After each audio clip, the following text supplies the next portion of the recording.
Do you hate how bad the Cardinals have been this season? Do you wish John Mozeliak and Ali Marmol would be fired? Well, what if I told you that there was another St. Louis team that played like the Cardinals are playing right now? Or at least we are told they will play terribly. Join me on a tale of minimal triumph and assorted turmoil. A time when, instead of the Cardinals ruling over St. Louis, this other team was in charge. That team was the St. Louis Browns. Play the new intro.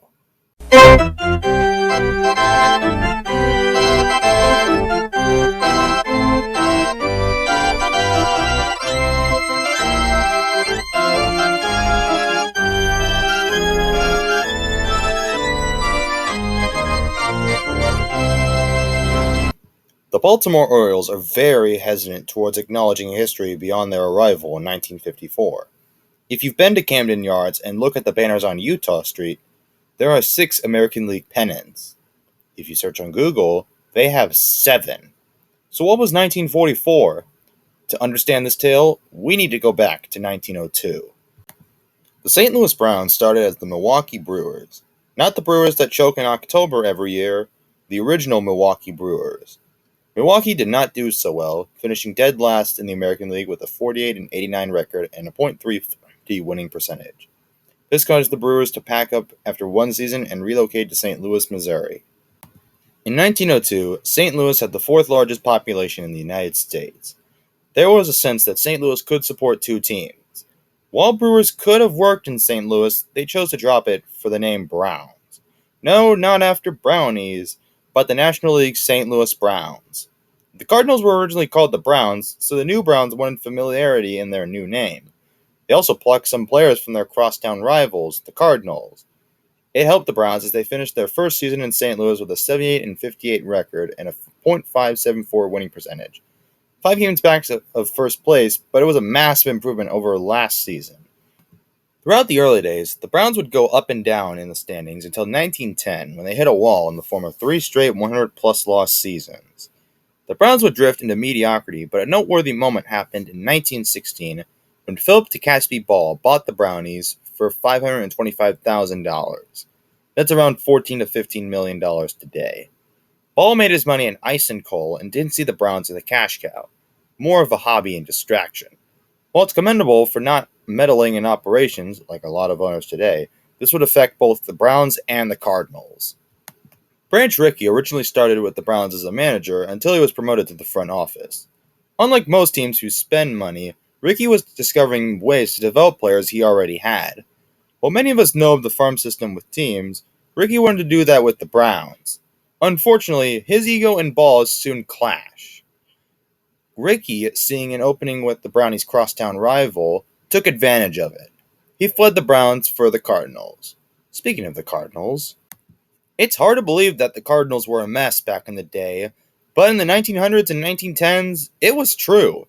While the Cardinals hadn't had a 100-loss season since 1908 and were starting to get better, the Cards flew south more times in the standings. Despite some struggles on the field, off the field, or technically on the field as well, there were problems. While the Browns entertained St. Louis at the renovated Sportsman's Park, the Cardinals were stuck in Robinson Field. Robinson Field was more infamous for catching on fire due to its wooden construction. Cardinals owner Sam Braden came to the Browns asking to play in Sportsman's Park. Ball had a decision to make. He could kick out the Cardinals and make St. Louis a Browns town, or he could allow them as a tenant. Ball, eyeing an extra source of revenue from rent, allowed the Cardinals to become the Browns' tenant. While it didn't affect the Browns then, it would eventually hurt them down the road. Rickey's plan of a farm system would be used with the Cardinals as they developed many players. It would take a while, but the results would be plentiful for the Redbirds. It's not like the Browns weren't trying. 1922 was the best year for the club. George Sisler, the greatest Browns player of all time, hit .420 on the year. The outfield was one of the greatest with the three-headed monster. Ken Williams, one of those outfielders, claimed the home runs title from Babe Ruth. Pitcher Urban Shocker earned the lowest earned ERA.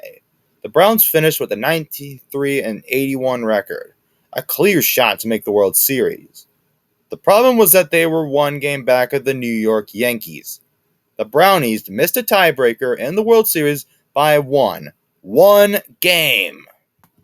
Ball spent money upgrading and renovating Sportsman's Park, expecting a World Series in St. Louis by 1926. He was correct.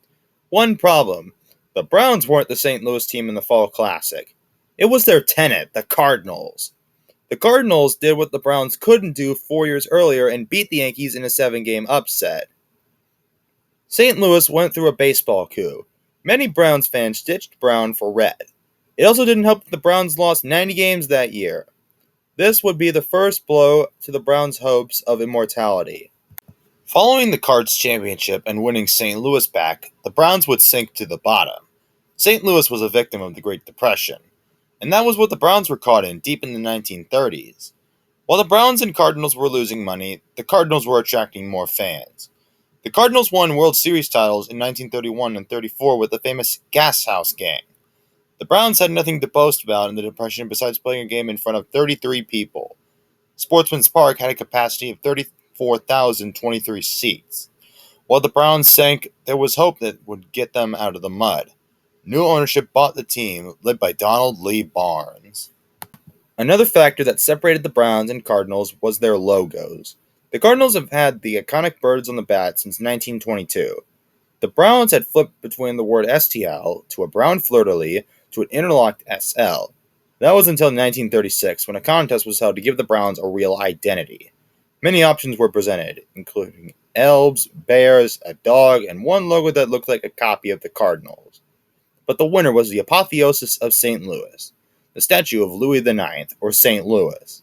The symbol combined a shield, 9 stripes for 9 players on the baseball field, 8 stars for the American League teams, and Louis IX on top, all combined to give the Browns a true identity.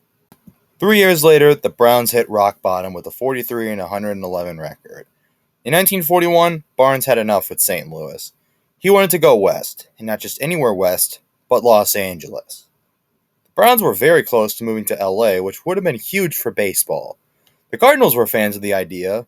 Sam Braden offered the Browns $250,000 to leave St. Louis. So why didn't it happen?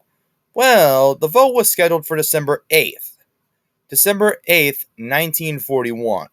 Anyone with basic knowledge of American history will know why it failed. For anyone who doesn't know, the day before was Pearl Harbor. Everyone knew that the United States was going to war, and all American League owners knew the Browns couldn't move during a war, especially to a city on the West Coast, which could potentially be a threat. That prevented a different history from unfolding. While the Browns' move to LA was stopped by American League owners, there was fear that baseball would be shut down during the war. But baseball would go on thanks to FDR's green-light letter to baseball, which called for baseball to keep playing. Many players left the diamond for military service. Some big names like Joe DiMaggio, Ted Williams, and Hank Greenberg signed up for military service. The Browns lost some depth pieces, but their core was strong compared to the rest of the American League. The Browns roster was made up of 4 Fs, players that were excused from military service due to either physical or mental problems. This would help the Browns get to October ball. In 1944, the Browns were determined to make themselves known. No longer would they be in the shadow of the Cardinals. The Browns started the 1944 season with 9 straight wins. They were in first place for 70 days at one point. Even as the season winded down, the Detroit Tigers were still on their tail. On September 25th, the Browns and Tigers were tied in first place with 84-64 records. The Browns won 4 of their last 5 games in September, so did the Tigers to pull dead even with 88-65 records. The Tigers lost their game 4-1 against the Washington Senators, and with a 5-2 win against the Yankees, the Browns were headed to the World Series. Who would they be facing? The Cardinals. The 105-win Cardinals were in their 3rd straight World Series. It was the ultimate showdown. Browns vs. Cardinals in the battle for St. Louis. Landlord versus tenant. Game 1 of the 1944 World Series between the NL champion St. Louis Cardinals and AL champion St. Louis Browns. The Browns couldn't hit anything. They had 2 hits, both in 1 inning. A 2-run homer by George McQuinn in the 4th inning, but that was enough. Despite giving up a run in the bottom of the 9th, the Brownies edged the Redbirds 2-1. Fun fact, the Browns have more home runs in the World Series than the Seattle Mariners. In Game 2, the Cardinals looked to rebound after being punched in the mouth. The Cards got their first lead of the series with runs coming in the 4th and 5th, but the Browns evened the score with 2 runs in the 7th. The game required extras where Ken O'Day hit a walk-off single in the 11th to win the game 3-2, evening the series. In Game 3, now with the Browns as the home team, the Cardinals would strike out 10 times, as the Browns rolled past them with a 6-2 win, retaking a 2-1 series lead. In Game 4, Cardinals star Stan Musial hit a 2-run homer, and the Cardinals didn't look back. The Browns' offense was shut down by the Cards' defense in a 5-1 Cardinals win. Series tied once again. A pitcher's duel took place in the pivotal Game 5. The Browns' offense had run dry as they were shut out in a 2-0 win, thanks to Ray Sanders' solo shot. The Cardinals had their first series lead, up 3-2.